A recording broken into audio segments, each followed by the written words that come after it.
રાજકોટ શહેરમાં TRB game ઝોનમાં 28 નિર્દોષના ભોગ બાદ પણ હજી પ્રશાસન છે જે સુધરવાનું નામ નથી લેતું। એ જ શહેર છે જ્યાં 5 દિવસ પહેલા અગ્નિકાંડ સર્જાયો। રાજકોટ એનએસયુઆઈનો આરોપ છે કે શહેરની 15 થી વધુ શાળાઓમાં વધારાના માળ ઊભા કરી દેવાયા છે।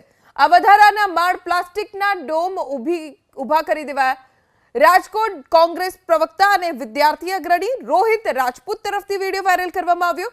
રૈયા રોડ પરની અક્ષર school, rosary school, Sadhu Vaswani road પર noble pre school, university road પર શક્તિ સ્કૂલ, તપસ્વી સ્કૂલ, કોટેચા ચોકમાં little star pre school, Kalavad રોડની K7 education, Atmiya school, new Parimal school, Swastik school, crystal mall નજીક પરિમલ સ્કૂલ, અમીન માર્ગ પરની પોદાર સ્કૂલ, ઇન્દ્રપ્રસ્થની Modi school, trans global foreign language school, Patanjali સ્કૂલમાં પ્લાસ્ટિકના ડોમના આધારે વધારાના માળ ઊભા કરી દેવાનો દાવો કરાયો। અમારા સંવાદદાતા પરાક્રમસિંહ જાડેજા પાસેથી વધુ જાણકારી પ્રાપ્ત કરીશું। પરાક્રમ, એ જ રાજકોટ જ્યાં 5 દિવસ પહેલા અગ્નિકાંડ સર્જાયો, 28 લોકો જીવતા ભૂંજાયા, હજી પણ કેમ આવી બેદરકારી છે? ચોક્કસ કોઈ અધિકારીઓને કામ ન કરવું હોય તે પ્રમાણેનો માહોલ બતાવવાનો પ્રયાસ કરીશું। આ આત્મીય કોલેજ છે, આટલી બધી કોલેજ, મોટી કોલેજ છે, પરંતુ અહીંયા ડોમ જે ખડકી દેવામાં આવ્યો છે ને, અહીંયા નાના નાના બાળકો અભ્યાસ કરે છે।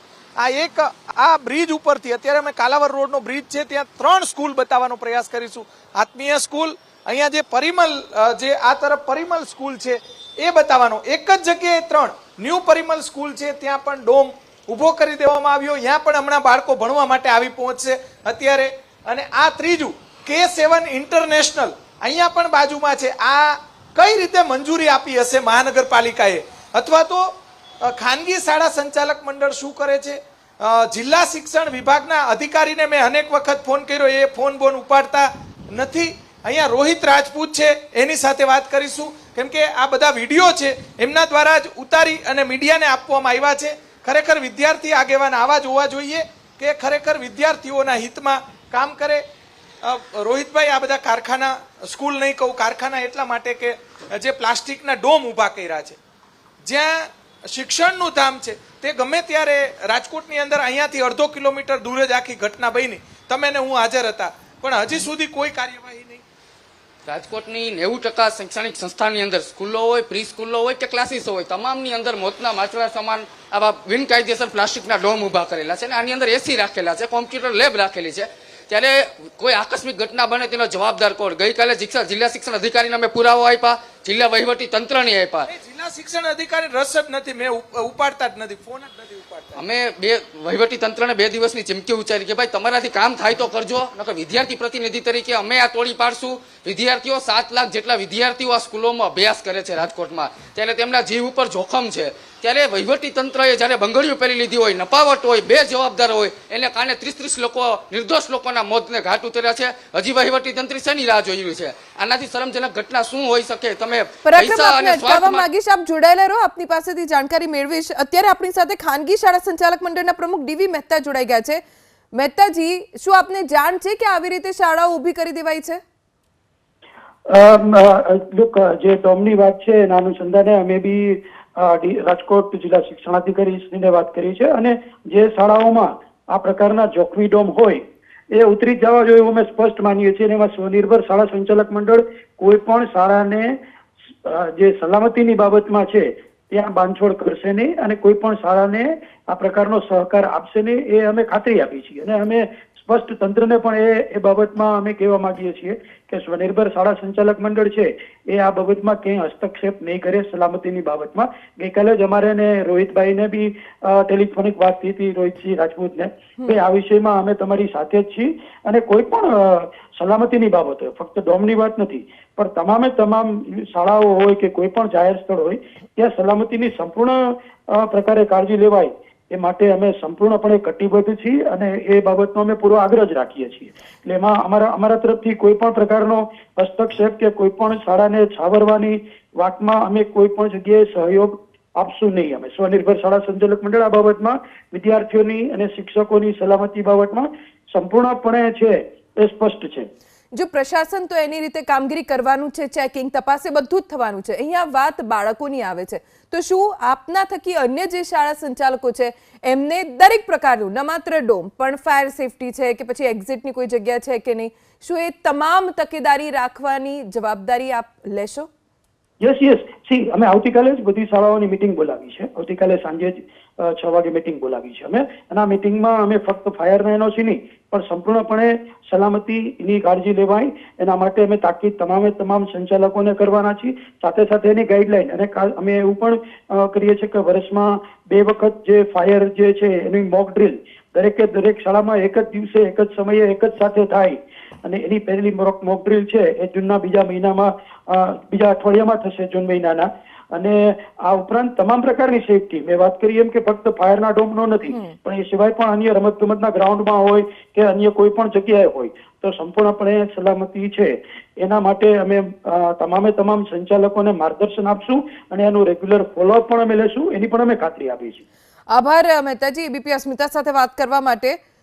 તો ખાનગી શાળા સંચાલક મંડળના પ્રમુખ ડીવી મહેતા જેઓ અત્યારે તો બાંહેધરી આપે જ છે કે અમે દરેક શાળામાં બાળકોની સેફટીને લઈને જે કંઈ પણ કરવાનું રહેશે એ તમામ કરીશું. અમારા સંવાદદાતા પરાક્રમસિંહ જાડેજા જોડાયેલા છે.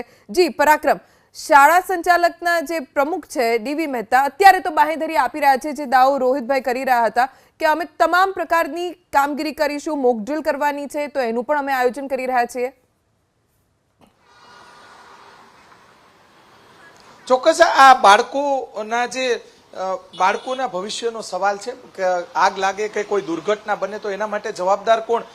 ખાનગી શાળાના જે સંચાલકો છે એ શિક્ષણ સાથે જોડાયેલા છે, નહીં કે કોઈ કારખાના સાથે. આ દ્રશ્યો 3 દ્રશ્યો ફરી એક વખત બતાવવાનો પ્રયાસ કરીશું. રોહિતભાઈ, આ 3 સ્કૂલ, બાકીની કઈ સ્કૂલ નામ લ્યો એટલે કાર્યવાહી થાય. રાજકોટની શક્તિ સ્કૂલ છે જે યુનિવર્સિટી ઉપર છે, યુનિવર્સલ સ્કૂલ છે, તપસ્વી સ્કૂલ છે. રાજકોટની તમામ મોદી સ્કૂલની અંદર આવા ખોટા ડોમ ઉભા કરેલા છે. એવી રાજકોટની પંચશીલ સ્કૂલ હોય, સર્વોદય સ્કૂલ હોય, ધોળકિયા સ્કૂલની અંદર છે. અહીંયા રાજકોટ આવેલી પરિશ્રમ સ્કૂલ છે, અહીંયા આવેલી ફિનોલ એકેડેમી છે, લિટલ સ્ટાર કિડ્સ છે, ટ્રાન્સગ્લોબ એકેડેમી અમીન માર્ગ છે, MFL academy education foreign language છે. આવી રાજકોટની 90% સંસ્થાઓની આમાં કઈ દુર્ઘટના ન બને આપણે એવું ઈચ્છીએ. બને તો એના માટે જવાબદાર કોણ? સ્કૂલ, ફાયર વિભાગ, મહાનગરપાલિકા કે ભાઈ ખાનગી શાળા સંચાલક મંડળ કે વાલીઓ? કોણ જવાબદાર? આમાં તો અંતે તો વાલીઓને પોતાનું બાળક ગુમાવવા સિવાય બીજો કોઈ જવાબદાર હોતું જ નથી. તંત્ર એકબીજાની ઉપર જવાબદારીઓ પરાક્રમ આપને અટકાવવા માંગીશ. ડીવી મહેતાએ શું કહ્યું હતું એ સાંભળીએ. સૌથી પ્રથમ તો હું એબીપી અસ્મિતાના માધ્યમથી આ જે દુર્ઘટનામાં તમામ દિવંગતોને હું સ્વનિર્ભર શાળા સંચાલક મંડળ વતી શ્રદ્ધાંજલિ આપું છું અને એમના પરિવારને આજે ખરેખર દુઃખ એમના પર આવેલું છે એના માટે કોઈ શબ્દ નથી મારા માટે, પણ અમે પરમ કૃપાળુ પરમાત્માને પ્રાર્થના કરી કે એમના પરિવારને ઈશ્વર શક્તિ આપે. આપે જે વાત કરી કે આ પ્રકારની ઘટનાઓ છાસવારે બનતી રહે છે અને ફક્ત ગુજરાતમાં નહીં સમગ્ર દેશમાં બને છે, ત્યારે ખાસ કરીને આની જાગૃતિ એક ખૂબ જ અગત્યની વાત છે કે જે શિક્ષણમાં પણ આ જાગૃતિને વણી લેવી પડે. આપણે વધુને વધુ મટીરિયલિસ્ટિક બની છીએ પણ સાથે સાથે આપણે સલામતી માટે સેન્સિટિવ નથી બનતા. કોઈ શાળામાં વાલી આવે ત્યારે શાળાનું પરિણામ જોવે છે કે આ શાળાના 99 PR કેટલા વિદ્યાર્થીને આવ્યા, આ શાળામાં પહેલા બીજા કેટલા લોકો આવ્યા, પણ કોઈ વાલી આવીને શાળામાં એવું નથી પૂછતું કે તમારે ત્યાં સલામતીના શું પેરામીટર્સ છે. એટલે સલામતી ફક્ત આગની વાત નથી કરતો, એ જુદા જુદા પ્રકારની આ ઘટના છે એટલે અત્યારે આપણે આગના વિષયની સલામતીની વાત કરી છે, પણ સલામતી તમામ પ્રકારની હોય છે, જે પાણીની સાથે હોય, જે ટ્રાફિકની સાથે હોઈ શકે, જે ક્લાસરૂમમાં હોઈ શકે, જે કોઈ પણ સ્થળે હોઈ શકે. આપણે જોઈએ છીએ કે આપણા ધાર્મિક સ્થળોમાં તો આપણે સાચા અર્થમાં જ કે ભારત ભગવાન ભરોસે ચાલે છે એ વાત ખોટી નથી, કેમ કે દરેક જગ્યાએ આ પરિસ્થિતિ છે. આ રાજકોટમાં જે આ પરિસ્થિતિ બહાર આવી એ ખરેખર ખૂબ જ દુઃખદ છે, પણ આવી પરિસ્થિતિ દરેક જગ્યાએ છે. એટલે એને પણ આપણે ખાસ ધ્યાન રાખવું પડે. એના માટે 360 ડિગ્રી સલામતીનું અભિયાન આપણે કરવું પડે. જેમ સ્વચ્છતાના અભિયાન સરકાર લઈને આવે છે, જેમ ગરીબી હટાવવાના અભિયાન લઈને આવે છે, એમ સલામતીનું અભિયાન છે રાષ્ટ્રીય કક્ષાએ થવું જોઈએ અને જ્યાં તમામ સંસ્થાએ ઇવન મીડિયાએ પણ એમાં કોન્ટ્રીબ્યુટ કરવું જોઈએ. એ ખૂબ જ જરૂરી છે.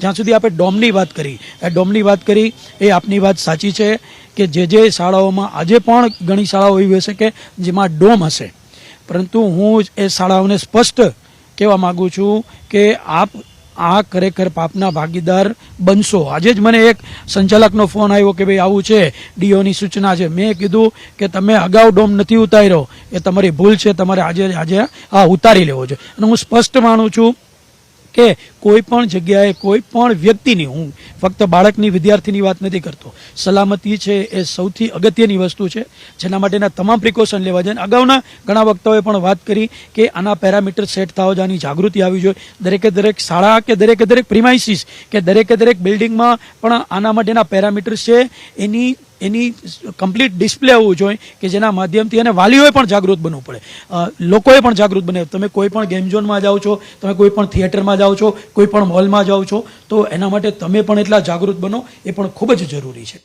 અમારા સંવાદદાતા પરાક્રમસિંહ જાડેજા જોડાયેલા છે. પરાક્રમ, ડીવી મહેતાને હમણાં આપે સાંભળ્યા હશે, જે તેઓ કહી રહ્યા છે કે શાળાઓએ તકેદારી રાખવી પડશે અને હવે રાખવી જ જોઈએ. પરાક્રમ, ડીવી મહેતા છે એ ખરેખર એમની જે વાત સાચી છે અને એ બોલે છે. અન્ય સંચાલકો બોલવા મીડિયાથી દૂર ભાગતા હોય છે અને ડીવી મહેતા એ ગઈકાલે પણ સાચી હકીકત કીધી હતી અને અમે જ્યારે ઇન્ટરવ્યુ કરવા જાય ત્યારે પણ કહે છે.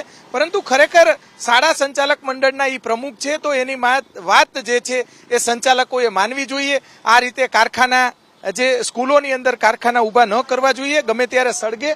અહીંયાથી અડધો કિલોમીટર દૂર દુર્ઘટના બની હતી તોય આ લોકો સુધરવાનું નામ નથી લેતા. આટલી મોટી શૈક્ષણિક ધાર્મિક સંસ્થા છે આ આત્મીય સ્કૂલ. અહીંયા નાના નાના ભૂલકા કેટલા બધા આવતા હોય છે. ગમે ત્યારે જે તક્ષશિલા કાંડ સુરતની અંદર થયો એવો કાંડ આપણે ભગવાનને પ્રાર્થના કરીએ કે એવો કાંડ ક્યાંય ન થાય, ગુજરાતમાં, રાજકોટમાં નહીં, ક્યાંય ન થાય. પરંતુ આપણે જે આવા ડોમ છે એ ઉતારવાની જરૂરિયાત છે. આ બીજી વખત આ દ્રશ્યો બતાવશું. આ એક નહીં, આવી 15 સ્કૂલો છે. રોહિતભાઈ, ડીવી મહેતા વારંવાર કહે છે કોઈ સંચાલક માનતા નથી. ક્યાંક ને ક્યાંક ખૂબ જ શરમજનક કહેવાય કે વહીવટી તંત્રની ઘોર બેદરકારી અને ક્યાંક ને ક્યાંક તેમની અણઆવડતને કારણે સંચાલકો તેમનું માનતા નથી. ડીવી મહેતા પોતે વિદ્યાર્થીઓને હિત ઈચ્છતા હોય તો સંચાલક મંડળની આવતીકાલે મિટિંગ છે તેમાં એક ટાઈપનો ઠરાવ પાસ કરી દેવો જોઈએ કે ભાઈ આ સંચાલક મંડળની અંદર તમારે સભ્ય રહેવું હોય તો વિદ્યાર્થીઓની સુરક્ષા અને સલામતી પ્રાથમિકતા હોવી જોઈએ. ત્યારે હું જિલ્લા શિક્ષણ અધિકારી અને જિલ્લા કલેક્ટર તંત્રને કહું છું કે ભાઈ તમારી જવાબદારી બને સંચાલક આવી રીતના બિનકાયદેસર ડોમ અને જોખમી ડોમ. એની સિવાય તો આક્રમક વિદ્યાર્થી સંગઠન છે. ખાલી તમે વિડીયો ઉતાર્યા, હું તમને અભિનંદન આપું છું, પણ ત્યાં જઈને તમારે જિલ્લા શિક્ષણ અધિકારીનો ઘેરાવ કરવો જ જોઈએ. એમાં એવું છે કે સ્કૂલોની અંદર વેકેશન એટલે સ્કૂલોની અંદર નીચે તાળા છે. એટલે અમે વહીવટી તંત્રને 2 દિવસનો સમય આપ્યો છે કે 48 કલાકની અંદર તમે આ બિનકાયદેસર અને જોખમી ડોમ તમે નહીં ઉતારો તો વિદ્યાર્થી સંગઠન તરીકે અને વિદ્યાર્થી પ્રતિનિધિ તરીકે અમે આ ડોમને તોડી નાખશું. કારણ કે વિદ્યાર્થીની સુરક્ષા અને એની જાનમાલની સુરક્ષા એ પ્રાથમિકતા હોય. એટલે અમારા માટે વિદ્યાર્થીઓ પ્રાથમિકતા જોઈએ. એના માટે અમારી ઉપર પોલીસ કેસ થાય કે જે પણ સરકારને કરવું એ કરે. કારણ કે વિદ્યાર્થી ઉપર આવી રીતના જો હવે કોઈ નિર્દોષ વિદ્યાર્થી આવી રીતના મોતને ઘાટ ઉતરશે, જવાબદારી જિલ્લા શિક્ષણ અધિકારીની. જિલ્લા શિક્ષણ અધિકારીને જ અહેવાલ મંગાવવાનો હોય અને એમને સંબંધિત વિભાગોને કાર્યવાહી કરવા માટે સૂચના આપવા દેવા હોય. પરંતુ એસી ચેમ્બરમાં ગરમીના માહોલની અંદર એસી ચેમ્બરમાં છે, હજી ફિલ્ડ ઉપર નથી નીકળ્યા. લગભગ કદાચ એકાદ મોટી ઘટના બનશે. જિલ્લા શિક્ષણ અધિકારીનું કહેવું એવું છે કે આ મારા ફિલ્ડમાં નથી આવતું, આ મહાનગરપાલિકાનું અને કલેક્ટર તંત્રનું છે અને મને કોઈ ફરિયાદ મળશે તો હું કાર્યવાહી કરીશ. બાળકોના જીવનો જોખમ હોય તો જિલ્લા શિક્ષણ અધિકારી કેમ ન આવે? એનો ડિપાર્ટમેન્ટ છે આ. અને સરકારના મંત્રીને પત્ર લખો તમે. અમે અમિતભાઈ ચાવડાને આ બાબતે રજૂઆત કરી છે. આજે શિક્ષણ મંત્રીને રજૂઆત કરવાના છે કે તમારા જિલ્લા શિક્ષણ અધિકારી કોઈ પણ જાતની જવાબદારી સંભાળવા કે કામ કરવા માંગતા જ નથી. આનાથી શરમજનક શું હોય છે કે જિલ્લા શિક્ષણ અધિકારી એમ કે મને ફરિયાદ મળે તો હું કાર્યવાહી કરીશ.